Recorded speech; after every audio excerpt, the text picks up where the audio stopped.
Hello everyone, क्या हालचाल? सब बढ़िया? गुड क्या इवनिंग। हालचाल है? Good good evening evening sir. Everyone, good evening. क्या हालचाल है सब लोगों के? क्या हालचाल है?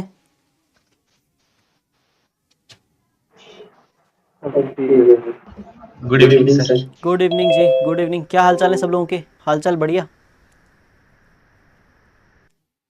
क्वेश्चन वश्चन कम तो नहीं पड़ रहे ना जीवन में? सवाल है ना प्रॉपर सॉल्व करने के लिए? ज़्यादा हो जा रहे हैं ना? कम नहीं होने चाहिए, देखो यार, है ना। देखो, आपके पास में क्वेश्चन कम नहीं होने चाहिए, आपके पास में क्वेश्चन इतने होने चाहिए कि मतलब आपको लगना चाहिए कि हाँ, मतलब मैं, मतलब मेरे पास काम है बहुत, है ना।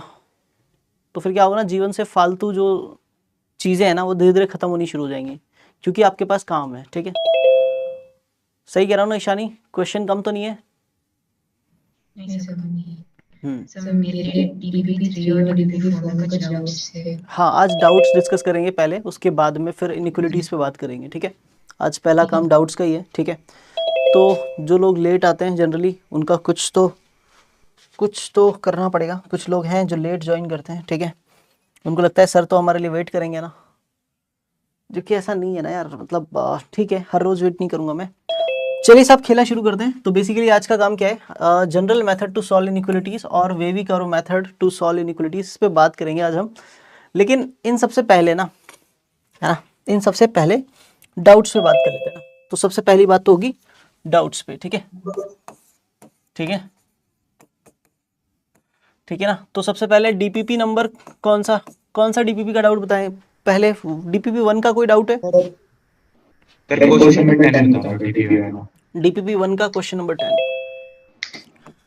Question number 10। ठीक है, क्वेश्चन नंबर 10 जो है डीपीपी 1 का, देख लेते हैं। एक मिनट, मुझे भी स्क्रीन ऑन करनी पड़ेगी। क्या है स्क्रीन? डीपीपी 1 का क्वेश्चन नंबर 10। क्वेश्चन नंबर 10 है डीपीपी 1 का। लेट x1 x2 x3 से लेके x 2014 तक be real numbers different from 1। ठीक है ना, सच दैट, हमें गिवन जो है इस क्वेश्चन में वो ये है कि x1 plus x2 plus x3 से लेकर के x 2014 तक, ठीक है ना, दैट इज इक्वल टू 1। किसी को प्रॉब्लम तो नहीं है अगर मैं 2014 को 2014 बोल देता हूँ तो? या 50 को 50 को 50 बोल देता हूँ? कोई मतलब ऐसा जिसको, है ना, अंग्रेजी से ज़्यादा प्यार हो कि नहीं सर आपने ऐसे कैसे बोल इसमें दिया थोड़ा ना? कंफर्टेबल होता है सर। हाँ, ये बात। मैं ज्यादा कंफर्टेबल है सर। हम्म,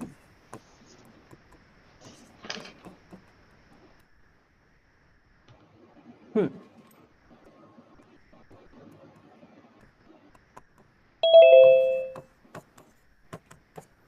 ठीक है, ऐसा कुछ लिखा हुआ है और हमसे वैल्यू पूछ रहा है x1 स्क्वायर अपॉन में 1 minus x1 plus x2 square upon में 1 minus x2 plus x3 square upon में 1 माइनस x3 से लेकर के x 2014 का स्क्वायर अपॉन में 1 माइनस x 2014, इसकी वैल्यू पूछ रहा है साहब, है ना? है ना? सर इसकी हाँ जी, सर यही। दोनों इक्वेशन को सब्ट्रैक्ट कर देंगे। हाँ, बहुत आराम से, बहुत ही आराम से ना। सबसे पहली चीज मैंने ये बतानी चाहिए, जब भी ऐसा क्वेश्चन आएगा, है ना, तो कहीं ना कहीं ये चीज और ये चीज, ये दोनों आपस में रिलेटेड हो सकती हैं, ऐसा हमें लगता है ना।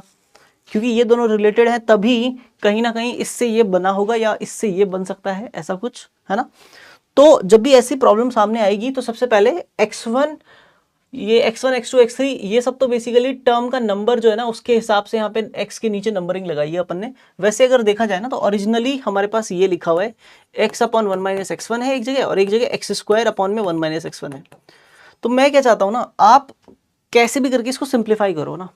तो मैंने सोचा यार क्यों ना एक्स स्क्वायर में हम डिवाइड कर लें 1 माइनस x1 से, यानी माइनस एक्स प्लस 1 से डिवाइड कर लें, है ना।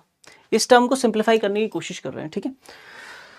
तो जब मैंने माइनस एक्स प्लस 1 से एक्स स्क्वायर में डिवाइड करने की सोची तो सबसे पहले यहाँ पे माइनस एक्स लेना पड़ेगा। माइनस एक्स को माइनस एक्स से मल्टीप्लाई करूंगा, प्लस का एक्स स्क्वायर आएगा। माइनस एक्स को 1 से करूंगा तो माइनस एक्स आएगा। फिर साइन चेंज, यहाँ माइनस यहाँ प्लस, ये दोनों कट जाएंगे तो बेसिकली यहाँ पे एक्स बच जाएगा ना, प्लस का।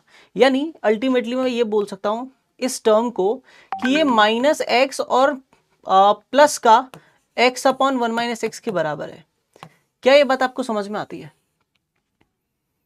एक्स स्क्वायर अपॉन में 1 माइनस एक्स जो है वो बेसिकली माइनस एक्स प्लस में एक्स अपॉन 1 माइनस एक्स के बराबर है। क्या ये बात आप समझते हो?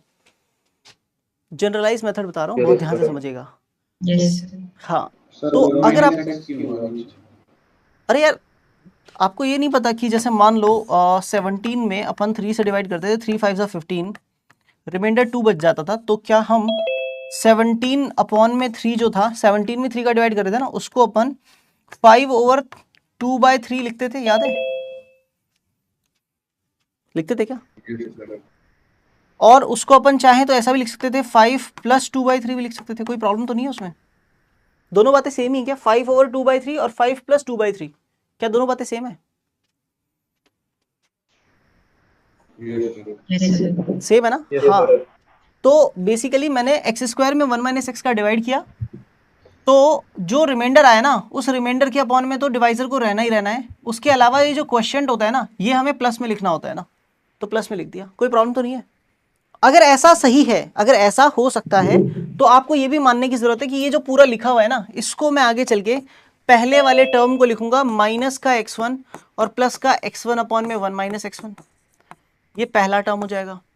दूसरा टर्म जो है ना, x2 स्क्वायर अपॉन में 1 माइनस x2, उसको मैं लिखूंगा माइनस का x2 प्लस में x2 अपॉन में 1 minus x2।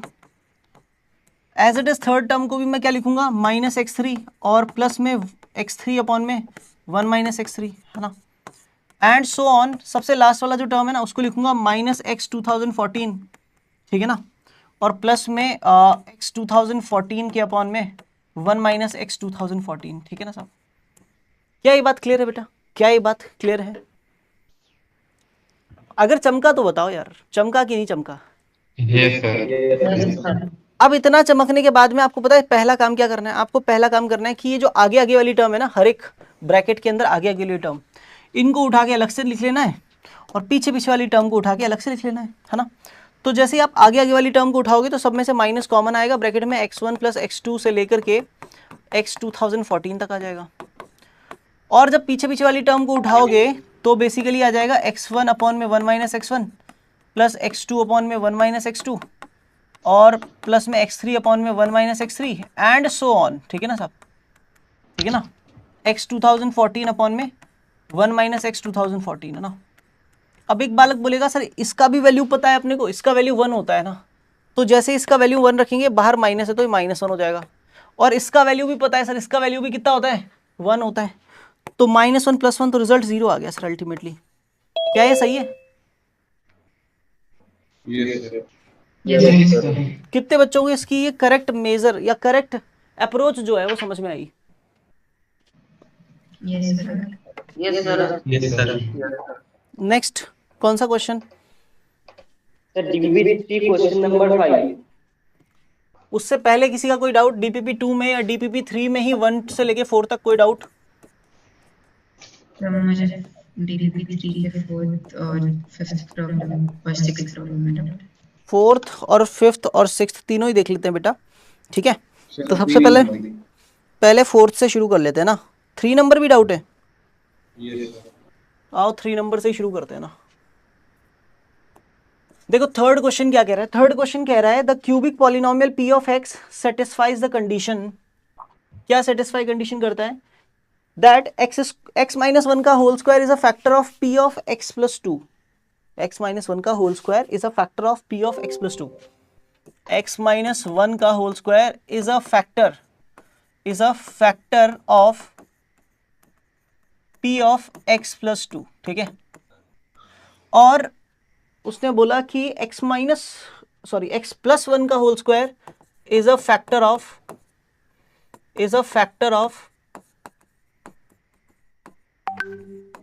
p of x minus 2, ठीक है ना? ऐसा क्वेश्चन बोल रहे हैं, और उसने साफ साफ लिखा है कि the cubic polynomial p of x, the cubic polynomial p of x। तो p ऑफ x जो है वो एक क्यूबिक पॉलिनोमियल है साहब।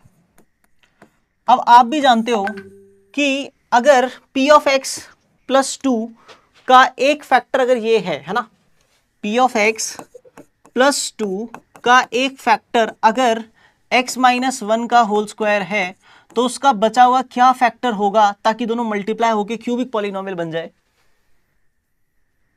लीनियर होगा। लीनियर होगा। मान लेते हैं कि वो linear factor ax plus B है ना, ठीक है ना, यानी पी एक्स प्लस टू जो है ना वो x माइनस वन का whole square into X plus B के बराबर है। मान सकते हैं बेटा, कोई परेशानी तो नहीं है। और दूसरी चीज क्या है, P of x minus two जो पॉलिनोमियल लिखा हुआ है ना, ये जो पॉलिनोमियल है ना, ये इस हिसाब से है कि इसका एक फैक्टर कौन है, एक्स प्लस वन है, एक्स प्लस वन का होल स्क्वायर है, तो एक फैक्टर तो एक्स प्लस वन का होल स्क्वायर हो गया, है ना। आपको पता है ना, किसी भी पॉलिनोमियल में टू ऐड करेंगे तो कोई और पॉलिनोमियल आएगा, और टू सब्ट्रैक्ट करेंगे तो कोई और पॉलिनोमियल आएगा। तो जो कोई और पॉलिनोमियल आ रहा है उसका एक फैक्टर तो एक्स प्लस वन का होल स्क्वायर है, तो बाकी बचा हुआ फैक्टर कैसा होगा, तो आप बोलोगे लीनियर होगा। तो लीनियर होगा तो उसे कुछ लीनियर मानना पड़ेगा। हम ये तो बोल नहीं सकते कि यहाँ भी फैक्टर ए एक्स प्लस बी है तो यहाँ पे भी एक्स प्लस बी होगा, ऐसा तो बोल नहीं सकते। कोई और फैक्टर लेना पड़ेगा, तो उस फैक्टर को हम बोल देंगे सी एक्स प्लस डी। ठीक है ना साहब, क्या बोल देंगे, क्या मान लेंगे, सी एक्स प्लस डी मान लेंगे। इसमें किसी को कोई दिक्कत है तो बताओ। है ना। अब जब हम इतना मानने के बाद में आगे बढ़ेंगे ना साहब, तो हम क्या करेंगे ना, हम ये बोलेंगे कि यार P of x plus two जो है ना, प्लस टू को उधर फेंक देंगे, माइनस टू हो जाएगा, इन दोनों ब्रैकेट्स को मल्टीप्लाई करते हैं। तो एक बालक बोलेगा सर ये जो ब्रैकेट है ना, ये है x square minus to x plus one, है ना, एक्स माइनस वन का होल स्क्वायर एक्सपेंड कर दिया, इंटू में ए एक्स प्लस बी है सर, पढ़ा रहने दो। तो सर ये ए एक्स प्लस बी जब इससे मल्टीप्लाई होगा तो ये आएगा ए एक्स क्यूब, है ना, माइनस टू ए एक्स स्क्वायर और प्लस में ए एक्स, और फिर b जब मल्टीप्लाई होगा तो B X square minus two B X और प्लस में b आएगा, ठीक है ना, और माइनस टू ये जो पहले से था वो है ही। तो अभी क्या करेंगे ना, इसको थोड़ा सा जनरलाइज कर लेंगे, थोड़ा सा सिंप्लीफाई कर लेंगे। A x cube as it is, x square वाला एक टर्म ये है, एक टर्म ये है ना, तो इन दोनों को साथ में लिख देंगे ना। तो एक्स स्क्वायर कॉमन ले लेंगे, ठीक है ना, तो एक्स स्क्वायर जैसे ही कॉमन लेंगे तो b प्लस का है उसको आगे लिख दिया, माइनस का 2a है उसको पीछे लिख दिया, ठीक है, एक्स स्क्वायर वाले टर्म्स में से, है ना। और x वाले टर्म में ax है और माइनस टू बी एक्स है ना, तो इन दोनों में से जैसे ही x कॉमन लूंगा ना मैं, तो यहाँ से a प्लस का बचेगा और 2b माइनस का बचेगा, ठीक है, और लास्ट में b minus two as it is बचेगा। ये अपना पॉलिनोमियल p ऑफ x का वैल्यू यहाँ से आया, ठीक है, ठीक है। अब इसको सॉल्व करते हैं ना, तो p of x minus two जो है ना उसको उठा के उधर फेंक देंगे, x प्लस वन का होल स्क्वायर जो है वो x square plus two x plus one हो जाएगा, उसको आप सी एक्स प्लस डी से मल्टीप्लाई करोगे, माइनस टू इधर आके प्लस टू हो गया है। अब क्या करेंगे आप, सी एक्स को एक्स स्क्वायर से मल्टीप्लाई करेंगे तो सी एक्स क्यूब हो जाएगा, सी एक्स को टू एक्स से मल्टीप्लाई करेंगे तो टू सी एक्स स्क्वायर आएगा, सी एक्स को वन से करेंगे तो प्लस का सी एक्स आएगा, फिर डी को तीनों से मल्टीप्लाई करूंगा तो ये आएगा डी एक्स स्क्वायर प्लस में टू डी एक्स और प्लस में डी और लास्ट में प्लस में टू, ठीक है ना। यहाँ तक कोई परेशानी नहीं होनी चाहिए। अब क्या करें साहब, अब ये करना पड़ेगा ना कि C x cube as it is रहेगा, टू सी एक्स स्क्वायर और डी एक्स स्क्वायर, इन दोनों में से जैसे ही मैंने एक्स स्क्वायर कॉमन लिया तो एक बच्चे ने बोला यहाँ पे सर टू सी और यहाँ पे डी बचेगा, मैंने कहा बढ़िया। फिर सी एक्स और टू डी एक्स में से मैंने जैसे ही एक्स कॉमन लिया, यहाँ पे बचेगा सी और यहाँ पे प्लस का टू डी, और सबसे लास्ट में डी प्लस टू बच ही रहा है, तो कोई दिक्कत वाली बात होनी चाहिए।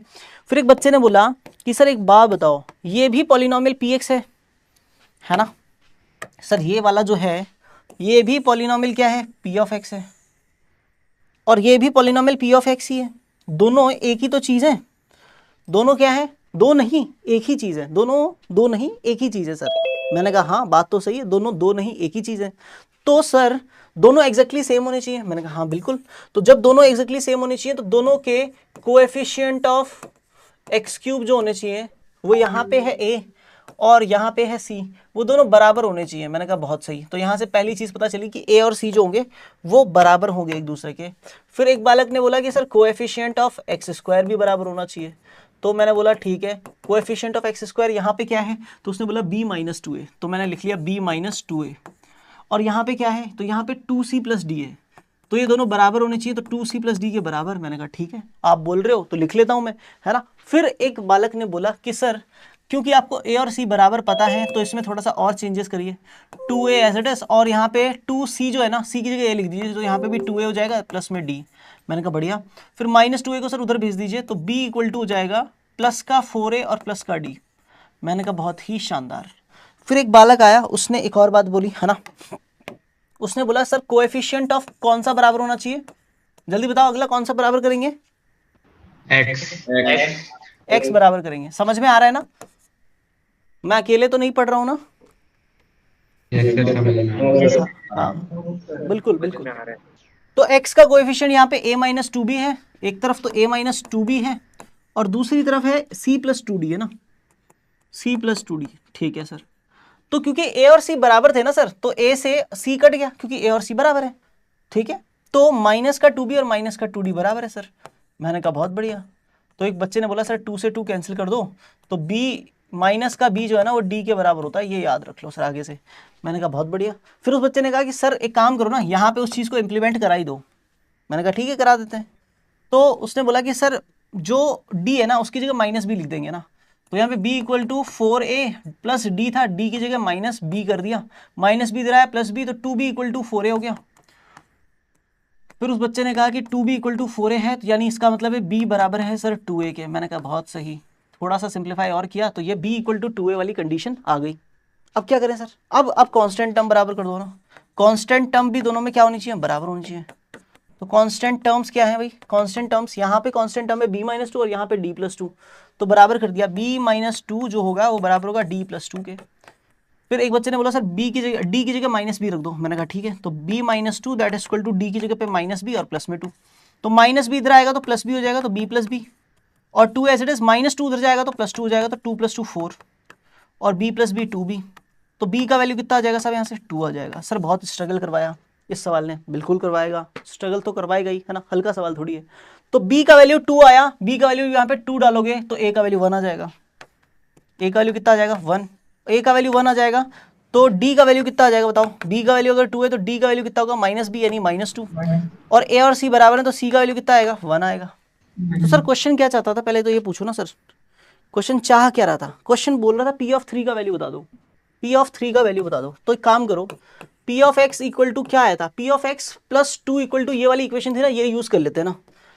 ये था p(x) + 2 that is equal to x - 1 का होल स्क्वायर इंटू में ax + b, ये था ना। इसी में वैल्यू डाल देते हैं ना, a की वैल्यू 1 और b की वैल्यू 2, है ना। तो p(x) इक्वल टू क्या हो जाएगा भाई, बहुत ध्यान से समझना, +2 उधर जाएगा तो -2, x - 1 का whole square as it is, और मल्टीप्लाई में ax + b में a का वैल्यू 1 और b का वैल्यू 2, तो ये बेसिकली x + 2 आ जाएगा। फिर एक बच्चा चाहता है कि p(3) निकाल दो सर, तो सर x की जगह पे 3 डालना है, तो यहाँ पे 3 डालोगे तो 3 - 1, तो ये 2 बचेगा, 2 का स्क्वायर कितना हो जाएगा 4, और 3 + 2 करेंगे तो ये 5 हो जाएगा, और माइनस में 2 है, तो 4 5 20, 20 - 2, तो ये 18 बच जाएगा sir. 18 is the correct answer. How many of you got, अच्छे से जल्दी बताइए। सर आप एक बार स्टार्टिंग वाले स्टेप्स रिपीट कर दो। स्टार्टिंग वाली स्टेप देखो बेटा, हमारे को ये स्टेटमेंट गिवन थे, दो नहीं एक्चुअली 3 स्टेटमेंट गिवन थे, 1 2 और ये 3। पहली चीज p(x) एक क्यूबिक पॉलिनोमियल है ना। क्यूबिक पॉलिनोमियल के कितने फैक्टर हो सकते हैं, कितने लीनियर फैक्टर हो सकते हैं, 3 हो सकते हैं, है ना। अभी उसने बोला कि x - 1 का whole square is a factor of p(x) + 2, तो p(x) + 2 का एक फैक्टर तो x - 1 का होल स्क्वायर है, तो x - 1 के होल स्क्वायर की डिग्री कितनी हुई। तो एक बच्चे ने बोला सर इसकी डिग्री तो 2 हो गई, तो इसमें कौन सा पॉलिनोमियल मल्टीप्लाई करूं कि ये क्यूबिक बन जाए। तो सर लीनियर पॉलिनोमियल मल्टीप्लाई करना पड़ेगा, और लीनियर पॉलिनोमियल कौन से फॉर्मेट का होता है, ax + b फॉर्मेट का होता है। तो मान लिया कि x - 1 के होल स्क्वायर में ax + b मल्टीप्लाई करूंगा तो जो रिजल्ट आएगा वो बेसिकली p(x) + 2 है ना। और सेकंड वाले थॉट को हमने यहां पे मान लिया कि p(x - 2) जो है वो x + 1 का whole square into cx + d के बराबर है। समझ में आई बात बेटा। Yes sir. और उसके बाद में तो फिर क्या किया, +2 को इधर भेजा एक्सपैंड किया, -2 को इधर भेजा एक्सपैंड किया, फिर दोनों के कोएफिशिएंट्स को कंपेयर करा लिया, क्योंकि वो दोनों दो अलग अलग नहीं एक ही चीज है ना, तो कोएफिशिएंट्स को मैच करा लिया। कोई परेशानी। No sir. हाँ क्वेश्चन अच्छा था, कुछ सिखा के गया। देखो यार एक बात बहुत ध्यान से समझना, है ना, एक बात बहुत ध्यान से समझना जो मैं आपको समझाना चाहता हूं। क्वेश्चन नंबर 4 डिस्कस करना है अब, है ना। देखो यार एक्चुअली में क्या है ना, आपने मान लो एक फॉर्मूला सीखा, let's say x equal to -b plus minus √b² - 4ac upon में 2a, है ना। ये quadratic equation ax² + bx + c that is equal to 0 को सॉल्व करने का क्वाड्रेटिक फॉर्मूला है ना, पता है ना सबको। Yes, sir. मैंने कल आपको इसका एक डेरिवेशन करवाया था कि ये कैसे आया, फिर मैंने आपको उसके ऊपर एक क्वेश्चन करवाया एक क्वेश्चन। Yes, sir. तो आप लोग इतने समझदार हो मेरी नज़र में कि मुझे ऐसा लगता है कि उस एक क्वेश्चन में आप ये तो सीख गए कि फॉर्मूला यूज कैसे होता है, हाँ या ना? Yes, sir. Yes, sir. अब अगर मान लो मैं वैसी ही प्रॉब्लम घुमा घुमा के देता था, जैसे मैं एक क्वेश्चन दे दिया कि चलो फटाफट बताओ 5x square minus 7x plus में 6 इसके क्या रूट्स होंगे, फिर बताओ कि 7x square minus 4x plus में 2 का क्या रूट्स होंगे, फिर मैं बोलूँ कि 19x स्क्वायर माइनस में 18x प्लस में 14 इसके क्या रूट्स होंगे, फिर मैं बोलूँ कि यार रूट 3x स्क्वायर प्लस में 5x माइनस में 4 इक्वल टू 0 इसके क्या रूट्स होंगे। मतलब मैं ऐसे ही क्वेश्चन देता हूँ जिसमें आपको सिर्फ और सिर्फ क्या करनी पड़े, मजदूरी करनी पड़े, दिमाग ना चलाना पड़े, क्योंकि देखो इसमें दिमाग चलाने की जरूरत नहीं है, ABC की वैल्यू पुट कर सॉल्व कर, कुछ ना कुछ तो आ ही जाएगा, जो कुछ ना कुछ आएगा वही आंसर होगा, हाँ या ना? अगर मैं ऐसे क्वेश्चन देता रहूंगा तो उससे क्या होगा, उससे क्या होगा बताओ? उससे सिर्फ मजदूरी कर रहे हो आप, समझ में आ रही बात? लेबर वाला काम कर रहे हो, मजदूरी नहीं करनी है, दिमाग चलाना है, दिमाग को इतना विकसित कर लेना है जितना जेईई एडवांस के लिए चाहिए, आई बात समझ में? और वो दिमाग का विकास जो है वो तब होगा जब आप अपने किसी सीखे हुए कॉन्सेप्ट को अलग अलग टाइप की नई प्रॉब्लम्स में, जिसमें ये डायरेक्टली नहीं इनडायरेक्टली यूज हो रहा है, वहां पर यूज करोगे, तब जाके डेवलप होगा कि ऐसे भी कर सकते हैं। डीपीपी सॉल्व हो रही है, डीपीपी क्वेश्चन समझ में आ रहे हैं आपको? अभी डीपीपी के 2 क्वेश्चन डिस्कस हुए हैं, दोनों क्वेश्चन बहुत अमेजिंग थे या नहीं थे बताओ? Yes, sir. Yes, sir. आप किसी को ये 2 क्वेश्चन देके पूछोगे ना भाई बता ये क्वेश्चन कैसे होंगे, तो मैं कह रहा हूँ उसको हो सकता है 2 महीने लग जाएं सोचने में और फिर भी पता ना चले कि कैसे हुआ सॉल्व। वो अलग बात है, वो किसी सोर्स से हेल्प लेके सॉल्व कर दे वो अलग बात है, खुद से सॉल्व करेगा तो बहुत बहुत बहुत समय लग जाएगा उसको, ठीक है? तो समझने वाली बात यही है कि लेवल जो है ना स्टडी का अच्छा रहना चाहिए। बताओ चौथा क्वेश्चन डाउट है डीपीपी नंबर 3 का। Yes, sir. क्वेश्चन ये कह रहा है P of x be a polynomial with degree 2008। P of x की जो डिग्री है ना, डिग्री समझते हो? Yes, the highest power of the Highest power of the polynomial. Highest power of variable जो है इस पॉलिनोमियल का वो 2008 है ना। आगे कह रहा है लीडिंग कोएफिशिएंट 1 है। लीडिंग कोएफिशिएंट क्या होता है? highest हाईएस्ट पावर वाला जो वेरिएबल वाला टर्म होता है, जिस टर्म में सबसे बड़ी पावर आ रही होती है वेरिएबल की यानी एक्स की, उस टर्म का कोएफिशिएंट जो होता है वो लीडिंग कोएफिशिएंट होता है। तो लीडिंग कोएफिशिएंट 1 है, लीडिंग कोएफिशिएंट 1 है।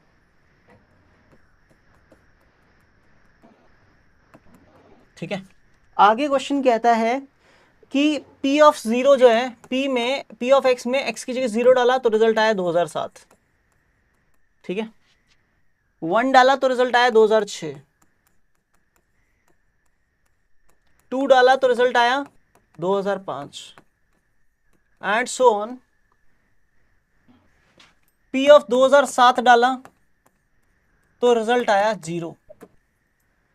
ठीक है, तो हमें डिटरमाइन करना है P ऑफ 2008 प्लस 1 अपॉन में 2008 का फैक्टोरियल। P ऑफ 2008 प्लस में 1 अपॉन में 2008 का फैक्टोरियल। ठीक है साहब, करें चर्चा इस पे, चर्चा करें बेटा। एक्सक्लेमेशन मार्क का क्या मतलब होता है सर? क्या कह रहे हो बेटा? एक्सक्लेमेशन मार्क का क्या मतलब होता है? देखो यार बहुत ध्यान से समझिए, अगर आपके सामने कोई एक नेचुरल नंबर लिखा हुआ है और उसके आगे नीचे एक्सप्लेनेशन, हाँ एक्सक्लेमेशन मार्क लगा हुआ है ना, एक्सक्लेमेशन मार्क, तो बेसिकली इसको पढ़ा जाता है n फैक्टोरियल, है ना। जिनको नहीं पता है मैं क्लियर कर दूं, n फैक्टोरियल का मतलब क्या होता है? n फैक्टोरियल का मतलब होता है, लिख लेना भाई, है ना। n फैक्टोरियल का मतलब है होता है continued product, continued product of first n natural numbers, first n natural numbers. ठीक है, ठीक है ना साहब। अब आप बोलोगे सर कैसे, तो मैं बताता हूँ। जैसे 1 फैक्टोरियल लिखा हुआ है तो इसका मतलब होगा कि पहले 1 नेचुरल नंबर्स का प्रोडक्ट, है ना, तो वो 1 ही हो जाएगा। अगर 2 फैक्टोरियल लिखा हुआ है तो इसका मतलब होगा पहले 2 नेचुरल नंबर्स का प्रोडक्ट। पहले 2 नेचुरल नंबर कौन है? 1 और 2, तो 1 इंटू 2 तो रिजल्ट आ गया 2। अगर 3 फैक्टोरियल लिखा हुआ है तो पहले 3 नेचुरल नंबर्स का प्रोडक्ट यानी 1 इंटू 2 इंटू 3, जो कि रिजल्ट आएगा 6। 4 फैक्टोरियल का मतलब होता है पहले 4 नेचुरल नंबर्स का प्रोडक्ट, तो 1 इंटू 2 इंटू 3 इंटू 4, जो कि कितना हो जाता है 24 सॉरी। 5 फैक्टोरियल हो जाता है अपना ऐसे ही 1 इंटू 2 इंटू 3 इंटू 4 इंटू 5, 120 है ना। एज इट इज 6 फैक्टोरियल हो जाता है 720। एज इट इज 7 फैक्टोरियल आता है 50-40। यहां तक का तो याद ही रहना चाहिए ना, ठीक है सर, ठीक है ना, Yes, sir. ठीक है। Yes, ये होता है बेसिकली एक्सक्लेमेशन मार्क अगर किसी नेचुरल नंबर के आगे लग गया, इसका मतलब उसका फैक्टोरियल हो गया। और ये 2008 का फैक्टोरियल मतलब है 1 से लेके 2008 तक के सारे नंबर्स का प्रोडक्ट। अब एक बच्चा बोलेगा सर मुझे सारे नंबर मल्टीप्लाई करने पड़ेंगे, नहीं, ऐसा करने की जरूरत नहीं है, ठीक है ना। इसकी कैसे कैसे आगे बढ़ेंगे इसमें वो मैं सिखाऊंगा, बहुत ध्यान से समझिए। पॉलिनोमियल जो भी मेरा p ऑफ x था उसमें मैंने जैसे ही x की जगह पे 0 डाला तो रिजल्ट आया 2007। रिजल्ट कितना आया 2007, ठीक है। और जब मैंने x की जगह पे 1 डाला तो रिजल्ट आया 2006, यानी 2007 से 1 कम हुआ, इसमें 1 बढ़ाया तो उसमें 1 कम हुआ, है ना। फिर 1 की जगह मैंने 2 डाला तो यहाँ पे 2006 की जगह 2005, यानी 1 और कम हो गया। जैसे इसको अंदर जो मैं वैल्यू x की पुट कर रहा हूँ, वो वैल्यू जो मैं पुट कर रहा हूँ वो उसको जैसे ही बढ़ा रहा हूँ, उसको 1 बढ़ा रहा हूँ तो वैल्यू 1 कम हो जा रही है। उसको 2 बढ़ाऊं, अगर डायरेक्टली P0 से P2 जाऊं मान लो, तो यहाँ 0 से मैंने 2 बढ़ाया तो वैल्यू भी 2007 से 2005 यानी 2 कम हो गई। कुछ समझ में आ रहा है? सोचो। यानी एक्चुअली में जो चेंजेस आ रहे हैं ना, एक्चुअली में जो चेंजेस आ रहे हैं वो चेंजेस किस हिसाब से आ रहे हैं? इस हिसाब से आ रहे हैं कि आप जो वैल्यू डाल रहे हो ना, है ना, x के लिए 0 डाल रहे हो 2007 आ रहा है, 1 डाल रहे हो 2006 आ रहा है, 2 डाल रहे हो 2005 आ रहा है, एंड सो ऑन। जब 2007 डाल रहे हो तो रिजल्ट 0 ही हो जा रहा है। 0 डालने पे 2007 और 2007 डालने पे 0, यानी ये पॉलिनोमियल कुछ इस टाइप का है भाई साहब। ये ऐसा पॉलिनोमियल है जिसमें आप जो वैल्यू पुट कर रहे हो ना, उस वैल्यू के रिस्पेक्ट में आपको एक ऐसी वैल्यू दे रहा है जो डायरेक्टली भी आप डिटरमाइन कर सकते हो। जैसे मैं अगर किसी से बोलूं कि मान लो p ऑफ 5 रखूंगा तो क्या आएगा, तो आप सोचोगे यार 0 रखने पे 2007, 1 रखने पे 2006, जितना रख रहा हूं उससे बेसिकली 0 रख रहा हूं तो 2007 आ रहा है, 1 बढ़ा रहा हूं तो उधर 1 कम हो जा रहा है, 2 बढ़ा रहा हूं 2 कम हो जा रहा है, 3 बढ़ा रहा हूं 3 कम हो जा रहा है, तो इसमें 5 बढ़ाऊंगा, p ऑफ 5 करूंगा तो उसमें 5 कम हो जाएगा, 2007 में से 5 कम हो जाएगा, कितना बचेगा 2002। 2002। और साथ ही साथ इसकी डिग्री है 2008। तो आप ऐसा भी नहीं कर सकते कि a x की पावर 2008 प्लस b x की पावर 2007 प्लस c x की पावर 2006 ऐसे लिख करके पूरे एक पॉलिनोमियल को लिखो, फिर उसमें x की वैल्यू 0 डालो तो वैल्यू 2007 के बराबर, 1 डालो तो वैल्यू 2006 के बराबर, एंड सो ऑन डालोगे तो बहुत सारी इक्वेशन बनेगी, फिर उनको सॉल्व करके आंसर निकाल ले। ऐसा भी नहीं करना। तो इस क्वेश्चन को करने का तरीका समझना, बहुत शानदार तरीका है। इस क्वेश्चन को देखते ही ये डिसाइड हो गया था कि ये करना कैसे है। इस क्वेश्चन में बहुत ध्यान से समझना, आपने x का वैल्यू 0 डाला, 1 डाला, 2 डाला और 2007 तक वैल्यू डालते गए, है ना, और सारे वैल्यूज पे कुछ ना कुछ रिजल्ट मिल रहा है ना। तो रिजल्ट जो मिल रहा है ना उसको तो बाद में देख लेंगे, पहले बताओ x की वैल्यू 0 डालेंगे तो पहला फैक्टर हो गया x माइनस 0, 1 डालेंगे तो दूसरा फैक्टर हो गया x माइनस 1, 2 डाल रहे हैं मतलब x का x माइनस 2 तीसरा फैक्टर, फिर 3 डाल रहे हैं तो x माइनस 3 चौथा फैक्टर, एंड सो ऑन, है ना। सबसे लास्ट में क्या पुट किया 2007, तो x माइनस 2007 सबसे लास्ट वाला फैक्टर, ठीक है। बताओ ये इतने फैक्टर हो गए, कितने लीनियर फैक्टर हुए? ये पहला, ये दूसरा, ये तीसरा, ये चौथा और ये 2008वां फैक्टर, टोटल 2008 लीनियर फैक्टर लिखे मैंने। क्या इसमें कोई परेशानी है किसी को? अगर मान लो इस पूरे एक्सपेंशन में आपने x की जगह पे 0 डाला, तो x की जगह 0 डालते ही ये टर्म 0 हुआ और इसने सबको मल्टीप्लाई 0 से करवा के सबको 0 कर दिया। कोई परेशानी? अगर आपने x की जगह पे 1 डाला तो ये वाला फैक्टर जो है ना x माइनस 1, इसमें x की जगह 1 डालोगे तो 1 माइनस 1 कितना हो जाएगा 0। बाकियों में चाहे कुछ भी आए इसमें से 0 मिलेगा और वो 0 सब में मल्टीप्लाई होकर सबको 0 कर देगा। कोई परेशानी? फटाफट जल्दी बताओ। अगर आपने 2 डाला तो ये वाला फैक्टर 0 होके सबको 0 कर देगा। अगर आपने 2007 डाला तो 2007 में ये वाला फैक्टर 2007 माइनस 2007 0 बनेगा और पूरे प्रोडक्ट को 0 बना देगा। कोई परेशानी है यहाँ तक? No, sir. तो ये तो हुई फैक्टर्स वाली बात है ना। ये सब जो लिखा है ना, एक minute, let me complete first. ये जो सारे फैक्टर्स है ना, ये सारे फैक्टर इस वाले कंपोनेंट को कंप्लीट करते हैं। ये वाले स्टेटमेंट जो लिखा हुआ है ना कि p ऑफ x की डिग्री 2008 होनी चाहिए, वो 2008 बनाने का काम तो इन लोगों ने कर दिया। अभी इस पॉलिनोमियल की डिग्री 2008 है। किसी को कोई परेशानी यहाँ तक कि डिग्री 2008 है या नहीं है? किसी को दिक्कत है तो बताओ। No sir. डिग्री 2008। अब हमें x का वैल्यू 0 रखने पे 2007 चाहिए, 1 रखने पे 2006 चाहिए, 2 रखने पे 2005 चाहिए। तो इस चीज को लिखने के लिए हम क्या लिखेंगे? हम लिखेंगे 2007 माइनस एक्स। इसी क्वांटिटी के प्लस में लास्ट में हम ऐसा लिख देंगे कि 2007 माइनस एक्स लिख देंगे इसी पूरे पॉलिनोमियल में। तो अब सोचो, आप x का वैल्यू 0 डालोगे तो यहाँ पे 0 माइनस होगा 2007 में से, तो रिजल्ट 2007 आ जाएगा। 1 डालोगे तो बाकी पूरा तो 0, और यहाँ पे 2007 माइनस 1 2006 बन जाएगा। 2 डालोगे तो ये पूरा 0, 2007 माइनस 2 करोगे तो 2005 आ जाएगा। 2007 डालोगे तो 2007 माइनस 2007 यहाँ से 0, और यहाँ पे भी पूरा 0। कोई परेशानी किसी को? कितने बच्चों को ये चीज समझ में आई कि पॉलिनोमियल हमने फ्रेम कर लिया, वही पॉलिनोमियल जिसकी ये क्वेश्चन बात कर रहा है। Yes. जनरली जब भी हम ऐसा पॉलिनोमियल फ्रेम करते हैं तो ये जो फैक्टर्स बनाते हैं ना आगे वाले, ये फैक्टर्स वो वैल्यू होती हैं, ये वाली वैल्यूज 0 1 2 एंड सो ऑन 2007 तक। ये वाली वैल्यूज क्या होती हैं? बेसिकली फैक्टर्स होती हैं। ठीक है, एक सेकेंड। ठीक है, ये वाली वैल्यूज क्या होती हैं? बेसिकली फैक्टर्स होती हैं, और हम यहाँ पे आगे एक कांस्टेंट के मल्टीप्लाई करते हैं। क्या करते हैं? कांस्टेंट के मल्टीप्लाई करते हैं, क्योंकि हमें पता नहीं है ना कि इन सारे इस पॉलिनोमियल में फैक्टर्स ये है, ये पता है, वैल्यू ये दे रहा है, ये पता है, लेकिन हो सकता है ना, क्योंकि हर बार 0 1 2 डालने पे ये वाली टर्म तो 0 हो जा रही है, तो हमें क्या पता कि इन सारी टर्म्स के साथ में कोई कांस्टेंट मल्टीप्लाई में है या नहीं है। तो हम सेफ साइड के लिए इसके मल्टीप्लाई में कांस्टेंट मानते हैं। ठीक है ना। अब ये कांस्टेंट मानने के पीछे रीजन तो आपको पता चल गया। अभी यहाँ पे उस कांस्टेंट का वैल्यू 1 है, क्योंकि यहाँ पे क्या लिखा हुआ है?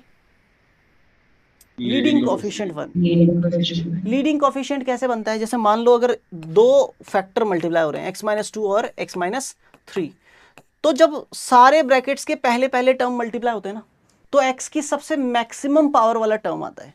यानी यहाँ पे x into x into x into x into x, ये सारे x मल्टीप्लाई होंगे तो लीडिंग टर्म बनेगा। उस लीडिंग टर्म में ये k मल्टीप्लाई होगा, बिल्कुल होगा, लेकिन वो k मल्टीप्लाई होने के बाद में वो टर्म जो आएगी वो आएगी k x की पावर 2008। लेकिन क्वेश्चन ने आपको बोला कि लीडिंग कोएफिशिएंट कितना है? 1 है। क्योंकि वो 1 है तो k को कितना होना पड़ेगा? 1 होना पड़ेगा, इसलिए यहाँ पे k हम नहीं लगाएंगे। कोई परेशानी? वैसे इन जनरल हम k लगाते हैं। कोई परेशानी है किसी को भाई यहाँ तक? No, sir. ठीक है, तो यहाँ पे मैंने k हटा दिया है। ठीक है, अब ये पॉलिनोमियल अपना, और क्वेश्चन जो पूछना चाहता है ना वो p ऑफ 2008 से रिलेटेड कुछ पूछना चाहता है, तो मैंने बस पॉलिनोमियल में x की जगह पे 2008 लिख दिया।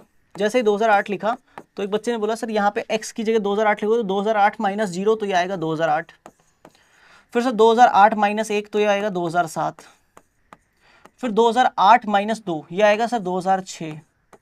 मैंने कहा बहुत बढ़िया, मुझे मजा आ रहा है। 2008 में से 3 माइनस करेंगे 2005, फिर मल्टीप्लाई में सो ऑन, 2008 में से 2007 माइनस करूंगा, कितना बचेगा? एक बच्चे ने बोला 1। मैंने कहा बहुत ही शानदार, और प्लस में 2007 लिखा हुआ है, उसमें से माइनस करना पड़ेगा 2008। किसी को कोई परेशानी यहाँ तक है तो बताओ, है क्या परेशानी?